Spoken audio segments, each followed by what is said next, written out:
Les matins de France Culture. Guillaume Erner.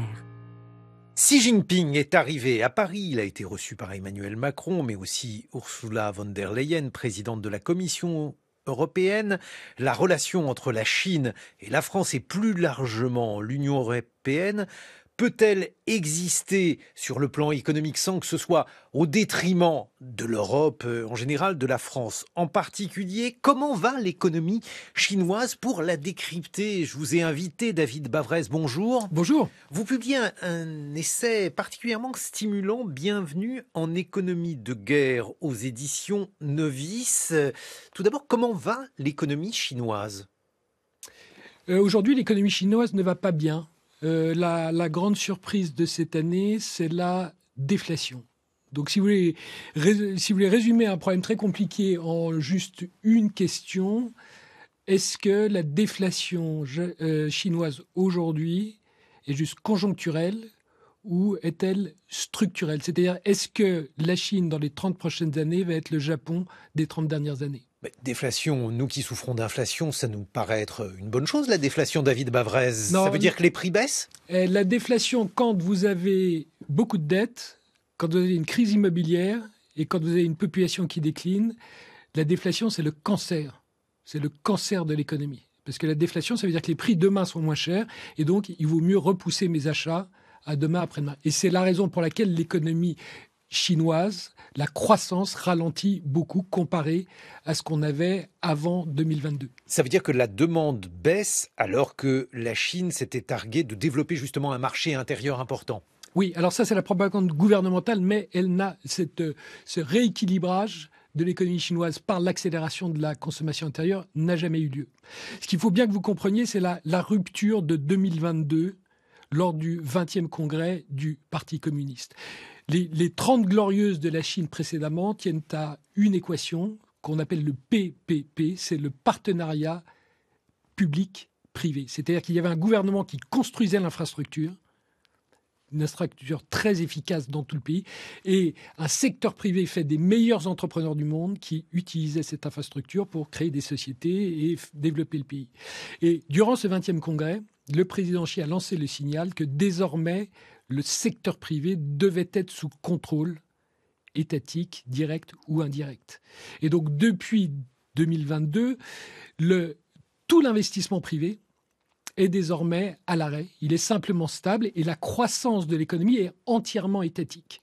Et c'est ça le problème que nous avons aujourd'hui, c'est que nous avons une économie qui est devenue ce que j'appelle néo-lénino-marxiste parce qu'elle est tirée uniquement par le capital public. Alors, néo-lénino-marxiste, déjà, c'est une vacherie à prononcer ça à la radio, mais ça signifie Je suis désolé, que ça n'est mais pas... c'est pas moi qui l'ai inventé. Ça signifie que on a affaire à un capitalisme d'État. C'est quoi ce concept-là, alors, David Bavrez? C'est un capitalisme d'État, mais comme les Chinois ils font toujours les choses de manière différente, ils ont deux pièges à éviter. Le premier, c'est ce qu'on appelle le piège du revenu intermédiaire, c'est-à-dire que quand un pays arrive à 10 000 $ de PNB par tête, pour continuer à progresser, il doit passer de l'industrie, du manufacturing, aux services. Et le président Xi ne veut pas des services aux consommateurs, parce que ce sont des services aujourd'hui digitaux, ce sont des business models monopolistiques. Vous finissez avec les GAFA, qui sont des contre-pouvoirs, et vous finissez avec la plutocratie américaine où l'argent achète la politique. Donc ça, c'est la décision qui a été prise en 2021. Il n'y aura pas... des services digitaux, il y en a en Chine. Mais ils sont contrôlés. La digitalisation de l'économie a été largement développée. Ils ralentissent très fortement parce vous prenez Alibaba, Tencent, depuis 2022, leur croissance est très fortement ralentie parce que vous avez en permanence... Alibaba, c'est de la vente... c'est de la vente d'e-commerce. Et Tencent, ce sont les réseaux sociaux. Donc ça, c'est le premier piège qui fait que l'économie chinoise ralentit parce que vous ne pouvez pas développer les services digitaux à la même vitesse qu'aux États-Unis. Le second piège, c'est ce qu'on appelle le piège de Thucydide, donc c'est depuis Sparte et Athènes, c'est la montée des tensions entre un numéro 1 et un numéro 2. Et là, les États-Unis en 2022 ont coupé à la Chine l'accès à la haute technologie. Donc le seul vecteur de croissance chinois, c'est la montée en gamme des industries du XXe siècle, qui sont des industries à technologie basse et moyenne. Donc, c'est, pour être concret, c'est la voiture, l'aéronautique, la machine-outil, c'est la chimie. Ce sont en fait les industries de l'Europe. Et c'est pour ça que nous allons à un clash avec la Chine si nous n'établissons pas des principes de relation. C'est que la Chine va devenir de plus en plus le concurrent, non pas des États-Unis, mais de l'Europe. Bon, c'est déjà le cas, puisque BYD, autrement dit ce constructeur de voitures électriques, fait qu'aujourd'hui, la Chine aurait la possibilité de vendre 9 mois de stock de voitures en Europe, c'est-à-dire que les constructeurs européens n'auraient plus que les 3 mois restants, c'est-à-dire évidemment une portion congrue. Donc, même si vous considérez que ce sont des industries du XXe siècle, on a quand même affaire à une concurrence sérieuse et donc l'économie chinoise ne va pas si mal que cela, David Bavrez. Non, parce que la manière dont la Chine construit son avantage compétitif, c'est en créant je vous ai dit que les investissements étaient uniquement étatiques. C'est ce qu'ils ont fait dans le photovoltaïque, l'énergie solaire les 10 dernières années. Vous créez des surcapacités qui mènent à une déflation et vous lancez une guerre des prix. Donc cette déflation, c'est le baiser qui tue. Vous me disiez que la déflation, c'était une bonne nouvelle. C'est le baiser qui tue. Puisque ironiquement par rapport à la France, je vais lancer une guerre des prix financée par l'État pendant 10 ans. Nous, capitalistes, nous ne pouvons pas suivre. Et on se retrouve aujourd'hui dans le solaire où la Chine contrôle entre 75 et 90% de la chaîne de valeur. Et donc dit, sans moi, vous ne pouvez pas faire de solaire. David Bavrez, vous expliquez dans votre ouvrage Bienvenue en économie de guerre que vous publiez aux éditions Novice qu'une économie se mesure par rapport à son niveau de PNB en temps de paix, qu'en temps de guerre les choses changent, ça dépend en quelque sorte de sa capacité d'autosubsistance. Or, la Chine importe 60% de son alimentation et importe énormément de microprocesseurs puisque la totalité des microprocesseurs performants sont produits par une société taïwanaise. Taïwan n'est pas en Chine, je crois. Et cette société TSMC est aujourd'hui irremplaçable. Deux gros problèmes pour la Chine. Quand vous passez de l'économie de paix, c'est ce qu'on a connu de 1989 à 2022. L'économie de guerre, c'est l'économie dans laquelle on vit depuis 2022. Ce qui compte, c'est la dépendance. Souvenez-vous, les masques. Vous vous souvenez des masques en mars 2020 ? Donc, c'est le 1er mars. Un masque coûtait 1 centime. Le 30 mars, il coûtait $1. Donc, les Chinois ont fait x100 en un mois. Pourquoi ? Parce qu'ils ont créé une dépendance mondiale. L'ensemble de la planète était dépendante de la Chine pour les masques. Et c'est ça le nouveau business model de l'économie. Le modèle économique, je traduis. Pardon, le modèle économique, c'est que en économie de guerre, vous êtes tiré non pas par la demande, par le consommateur, ça c'est l'économie de paix. En économie de guerre, vous êtes tiré par la production. C'est celui qui, comme il est très difficile de produire, c'est celui qui produit qui gagne. Et vous noterez que la Chine est l'atelier du monde, ça fait 12 ans sous le président Xi qu'elle a construit une capacité de production. Je veux résumer ça, une statistique très simple. La Chine, c'est 15% de la consommation mondiale, c'est 30% de la production industrielle mondiale et c'est 60% de la capacité de production industrielle mondiale. Et puis alors, il y a un mystère, parce que vous nous avez parlé donc des industries, vous nous avez parlé des services chinois. Il y a quelque chose qu'on ne peut pas délocaliser et qui, bien entendu, s'adresse à la demande intérieure, c'est l'immobilier. L'immobilier chinois, ça a été un feuilleton, on a parlé de faillite. Qu'est-ce que c'est que ce monstre, David Bavrez ? Pourquoi la Chine a-t-elle de tels problèmes avec la bulle immobilière ? Vous avez aujourd'hui, on estime à peu près 50 millions d'appartements vides. Donc 50 millions, vous pouvez loger 150 millions de personnes. Donc, en gros, vous pouvez loger 2,5 fois la France, qui aujourd'hui est vide. Donc, on estime que cette crise immobilière est de l'ordre, pour vous donner une idée, elle est d'une ampleur 2 fois supérieure à celle des subprimes aux États-Unis en 2008. Vous vous souvenez ? Très bien, mais qu'est-ce que ça veut dire ? Ça veut dire que finalement, le parti, puisque vous semblez dire que dans ce modèle néo-lénino-marxiste, eh bien c'est le parti qui décide de tout. Le parti a décidé de faire de la surproduction en matière immobilière ? C'est l'exemple typique de ce à quoi vous mène effectivement une économie étatique où vous créez des surcapacités pour occuper votre population. Donc la richesse qui a été créée est en fait artificielle, puisqu'aujourd'hui, vous avez 50 millions d'appartements qui ne servent à rien.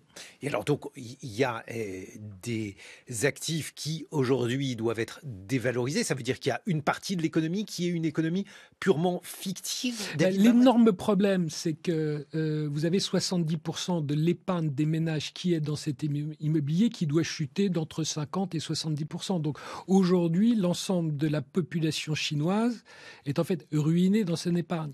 Et la grande différence, là encore, pour bien comprendre, c'est qu'aux États-Unis, en 2008, les États-Unis avaient réussi à refiler la moitié de la note à des investisseurs étrangers et ensuite à demander aux banques de prendre les pertes. Donc en fait, la population américaine n'a pas souffert. La grande différence là, c'est que c'est la population chinoise qui, à 97%, puisqu'il n'y a que 3% d'investisseurs étrangers, qui à 97% va devoir porter le coût de cette crise. Bon, on l'a compris, c'est un tableau noir que vous faites de l'économie chinoise. Gris, c'est plus du Zawiki, vous voyez.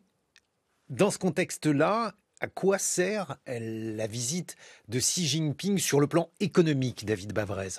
Elle est très importante, puisque ce que je vous ai dit, c'est que le principal vecteur de croissance, ça va être les exportations de ces excédents de capacité de production. Donc la Chine a un surplus commercial avec l'Europe de plus de 300 milliards d'euros. Avec nous, c'est 50 milliards. Donc, nous sommes le premier client de la Chine. Et donc, tout le but de la visite de Xi Jinping hier, c'est de maintenir un statu quo qui sert les intérêts chinois. Mais si vous étiez dirigeant chinois, David Bavrez, est-ce que vous n'auriez pas intérêt à développer l'agriculture pour l'autosuffisance alimentaire, développer les microprocesseurs et créer un nouveau TSMC, ou s'emparer d'ailleurs de TSMC? Alors, les Chinois, naturellement, rêvent de TSMC. Ils ont une société qui s'appelle SMIC, qui est un champion national et qui a été désigné comme tel. Mais vous ne décrétez pas comme ça de construire un avantage technologique. Ça fait 20-30 ans que Taïwan a réussi à bâtir son leadership technologique. Et donc, toute cette montée en gamme des industries matures du XXe siècle, c'est ça la stratégie chinoise. Mais vous comprenez bien que ça prend du temps, et puis en même temps, vous passez à côté des industries du XXIe siècle. Et sur l'alimentation, en quelques mots? Alimentation, l'économie de guerre, la Chine est le seul pays au monde à avoir un stock stratégique de 18 mois. Donc, je vous rappelle qu'en France, maintenant, après la guerre d'Ukraine, nous importons 80% de nos engrais, parce que nous avons décidé de fermer nos usines d'engrais pour ne pas consommer de gaz. Vous avez peut-être entendu le président de Yara la semaine dernière dire Yara, c'est un producteur d'engrais et qui consomme énormément de gaz. Et il a dit l'engrais, c'est le nouveau gaz. C'est-à-dire qu'aujourd'hui, nous sommes à 80% dépendants en matière d'engrais, dont notre agriculture, en économie de guerre, elle aura du mal. David Bavrez, bienvenue en Économie de guerre. C'est le livre que vous publiez aux éditions Novice. On se retrouve dans une vingtaine de minutes. Vous serez en compagnie de l'ancienne ambassadrice de France en Chine, Sylvie Bermann. Et cette fois-ci, on va évoquer l'aspect géopolitique de la stratégie chinoise et de la visite de Xi Jinping en France. 7h56. 6h30, 9h, les matins de France Culture. Guillaume Erner. La visite de Xi Jinping à Paris, ses conséquences sur le plan européen en matière de stratégie. Nous sommes en compagnie de David Bavrez. Vous êtes essayiste, vous publiez Bienvenue en économie de guerre aux éditions Novice.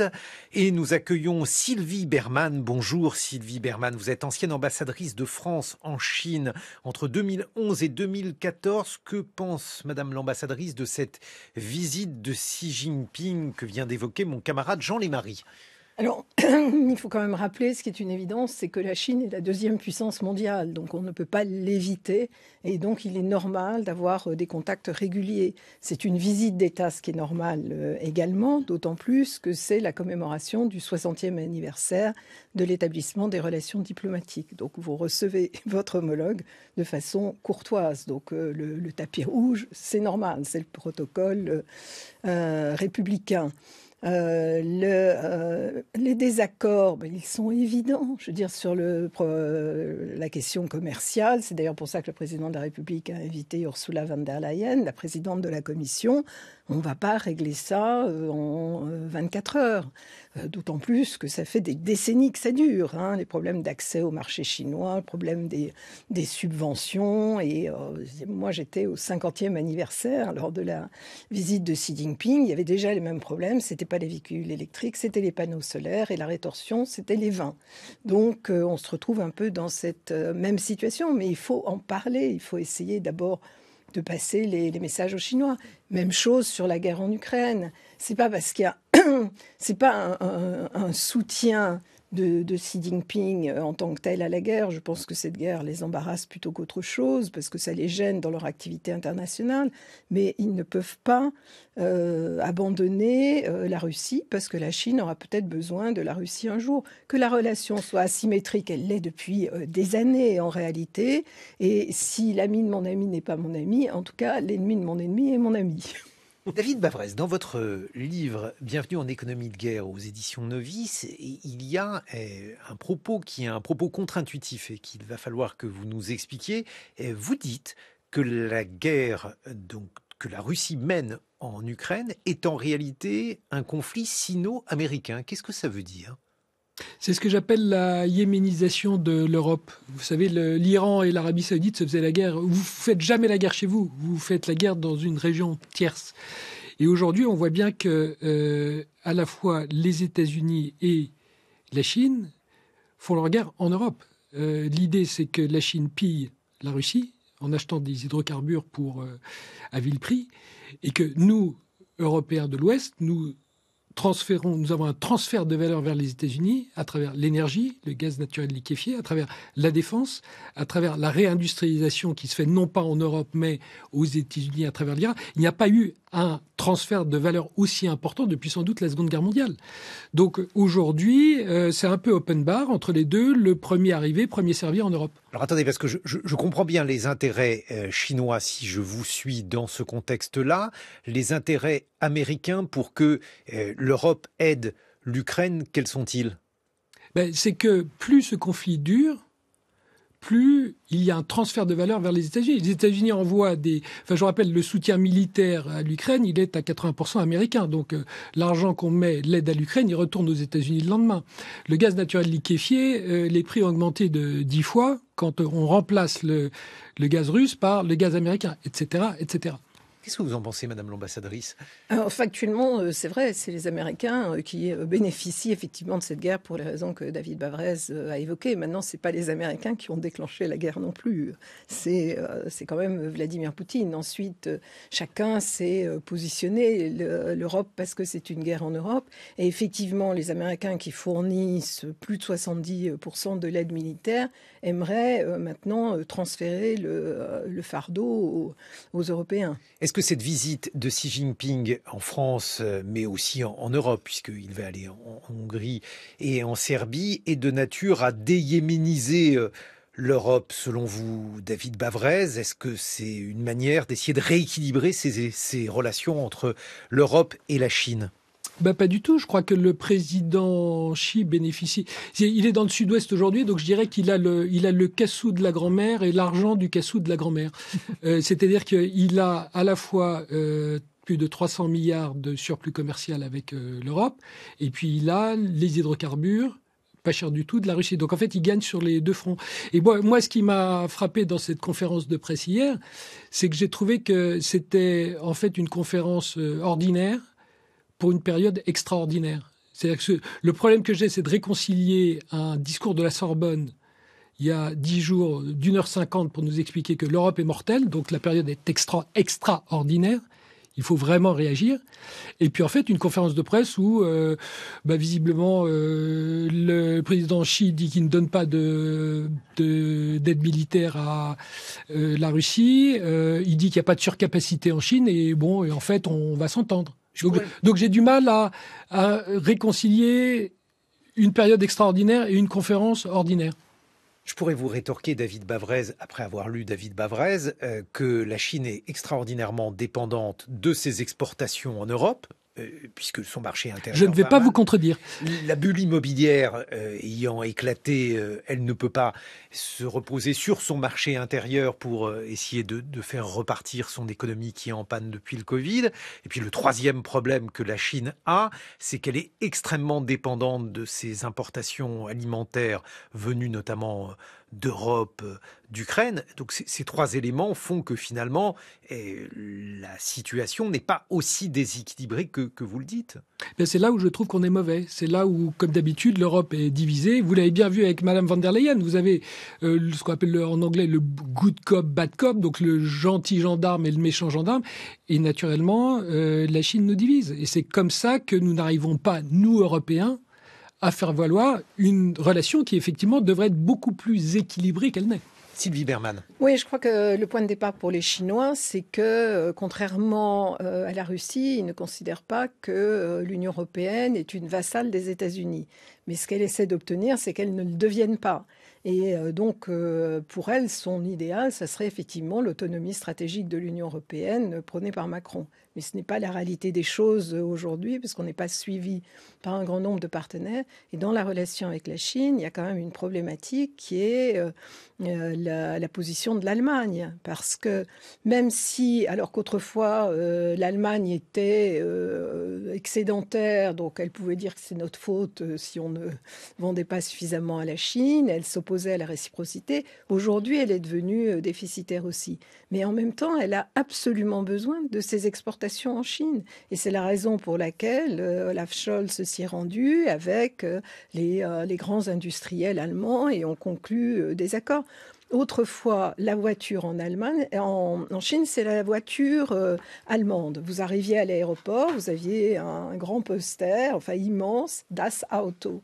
Aujourd'hui, c'est les véhicules électriques chinois. On a été pris par surprise, d'ailleurs, comme à chaque fois on se fait prendre par surprise par la Chine. On sort du Covid et on découvre que c'est le premier exportateur en Europe. Mais d'ailleurs, si ma mémoire est bonne, c'était l'un des propos de Donald Trump. Est-ce que Donald Trump n'avait pas tort, ou plus exactement, avait-il raison, David Bavrez, de dire que le transfert vers la voiture électrique était un cadeau fait aux Chinois ?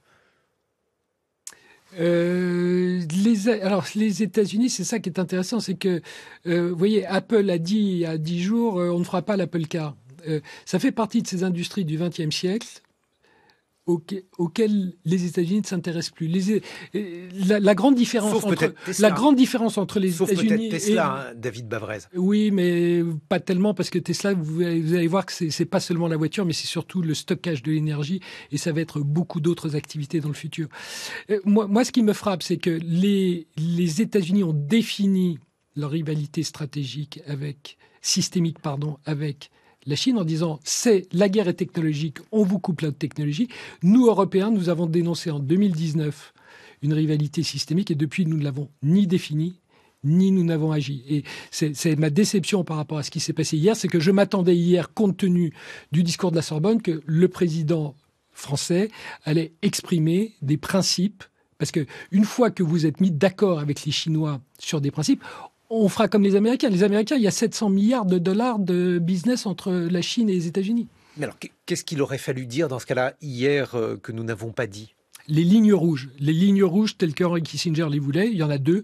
Il y a un, nous sommes capitalistes, nous ne sommes pas néo-lénino-marxistes. Donc, oui, parce qu'il faut rappeler tout produit chinois qui vient en Europe et qui a bénéficié de manière indue de subventions étatiques, nous le taxons. Et deuxièmement, la décarbonisation. Nous, Européens, nous faisons le choix de la décarbonisation, ça nous pénalise énormément, c'est un coût supplémentaire. Si vous venez avec des produits chinois, une voiture électrique chinoise qui a consommé 2 fois plus de CO2 qu'une voiture européenne pour être construite, nous allons vous taxer pour le CO2. C'était ça ce que j'attendais.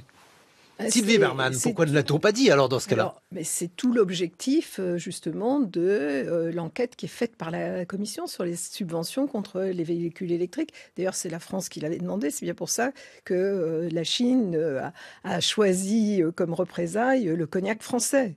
Le président s'est réjoui que pour le moment, il y a un sursis pour le cognac français. Je ne sais pas combien de temps ça va durer. Donc, je crois que cela a été dit.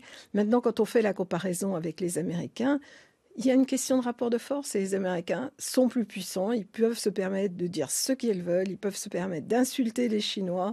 In fine, si les Chinois ont besoin pas de se réconcilier, ça c'est impossible. On est dans une nouvelle guerre froide, effectivement très technologique, mais les Américains auront gain de cause. Donc c'est difficile de comparer. Mais l'Union européenne s'est dotée d'un certain nombre d'instruments justement contre les subventions. Alors normalement, ce n'était pas uniquement contre la Chine, mais c'est vrai que ça la vise contre les subventions, contre les taxes, et puis pour éviter qu'un pays soit pénalisé, comme ça a été le cas pour la Lituanie. Donc l'Union européenne se dote de ces instruments, et c'est la raison pour laquelle Ursula von der Leyen était là.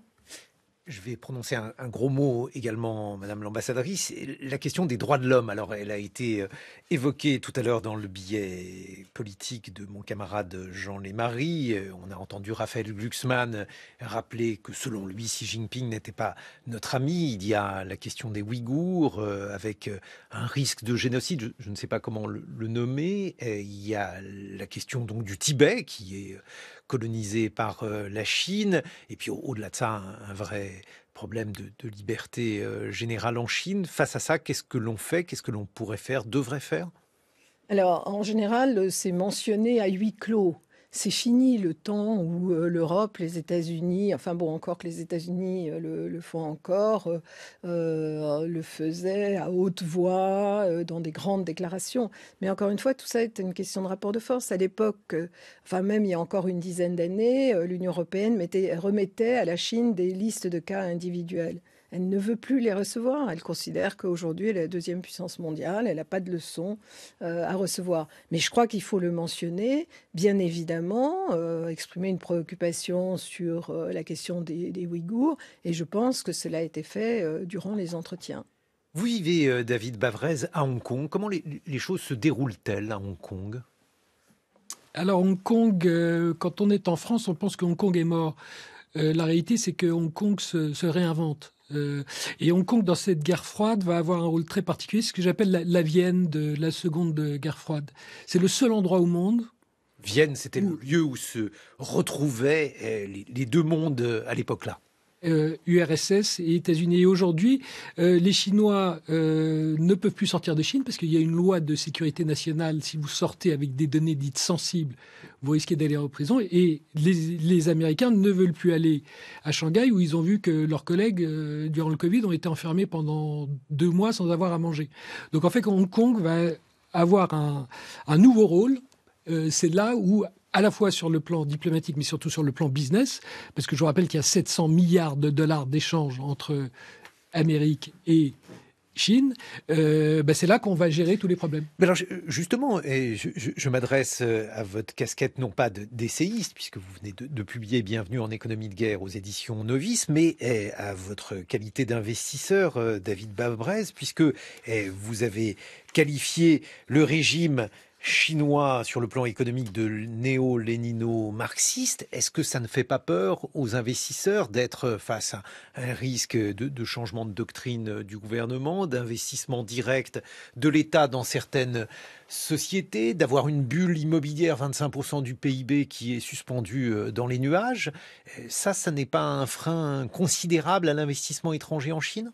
Aujourd'hui, la bourse hongkongaise est à peu près au niveau de 1997 quand les Britanniques l'ont rendu à la Chine. Donc le gag, la blague du moment à Hong Kong, ce sont les Britanniques qui disent on vous a confié Hong Kong il y a 25 ans, on revient, c'est dans le même état, donc on va peut-être vous le reprendre. Donc ça veut dire que c'est plutôt une mauvaise affaire sur le plan économique, ce temps pour rien. Depuis le 20e congrès, l'investissement privé est en grève. Il est simplement stable.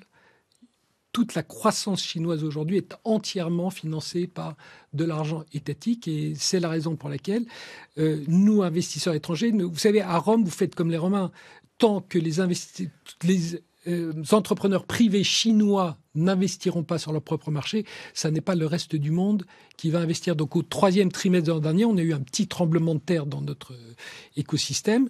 C'est la première fois que l'investissement étranger était net négatif, c'est-à-dire qu'il y a plus d'argent étranger qui sort de Chine qu'il n'en rentrait. Mais alors ça, c'est une mauvaise nouvelle supplémentaire, puisqu'on évoque l'avantage compétitif des États-Unis sur l'Europe en disant que les investissements, y compris les investissements européens, vont aux États-Unis. Si de surcroît en Chine, il n'y a pas d'investissement intérieur fait par la population et encore moins d'investissement extérieur, ça veut dire que l'économie chinoise va aller de mal en pis, si je vous suis. Si vous prenez les marchés financiers, ils indiquent que sur les 10 prochaines années, la croissance chinoise va être de moitié inférieure à la croissance américaine. Elle va être de l'ordre de 2%, la croissance américaine va être de l'ordre de 4%.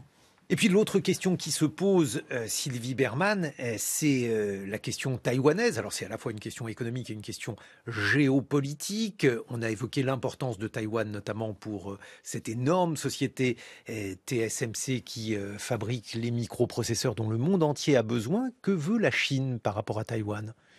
Alors, la Chine, depuis 1949, a indiqué qu'elle reprendrait Taïwan et qu'il n'y avait qu'une seule Chine. D'ailleurs, à l'époque, Taïwan, Chiang Kai-shek considérait qu'il reprendrait le continent aussi. Donc, depuis, et ça n'a pas changé, la Chine a conclu tous les accords d'établissement de relations diplomatiques sur la base de la politique d'une seule Chine, c'est-à-dire que tous les pays reconnaissaient qu'il n'y avait qu'une seule Chine, même si on est dans une ambiguïté totale. La position française comme européenne est extrêmement claire. C'est le maintien du statu quo à Taïwan et donc évidemment pas d'intervention de la Chine. Et puis le respect de la liberté de navigation. Donc ça, c'est une position qui est absolument intangible. Alors maintenant, on ne sait pas ce que fera la Chine, puisque Xi Jinping pense que c'est sa responsabilité historique, alors qu'avant, les Chinois n'en avaient pas les moyens. Les experts américains disent que jusqu'à 2027, de toute façon, les Chinois n'en ont pas les moyens. Je pense qu'ils étudieront aussi ce qui se passe le résultat de la guerre en Ukraine, même si c'est des situations juridiques différentes.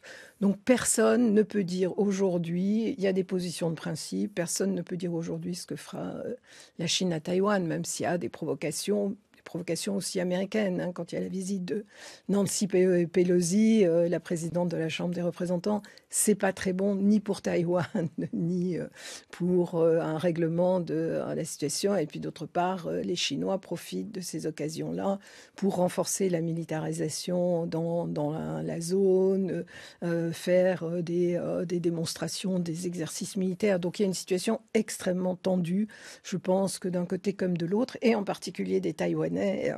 Personne ne veut que la situation dérape. Et d'ailleurs, le nouveau président taïwanais, qui est encore plus indépendantiste que le prédécesseur, Tsai Ing-wen, se garde bien de faire de grandes déclarations. Qu'est-ce que vous en pensez, David Bavrez ? Moi, j'invite tous nos auditeurs à aller à Taïwan.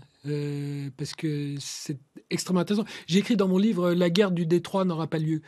Je crois que la situation est beaucoup plus équilibrée. Les Taïwanais sont extrêmement rusés, à savoir déjouer tant les provocations américaines que les provocations chinoises. Donc ils veulent le statu quo et la manière dont ils essayent de l'assurer aujourd'hui, c'est de se rapprocher en fait du Japon comme un peu juge de paix entre les deux.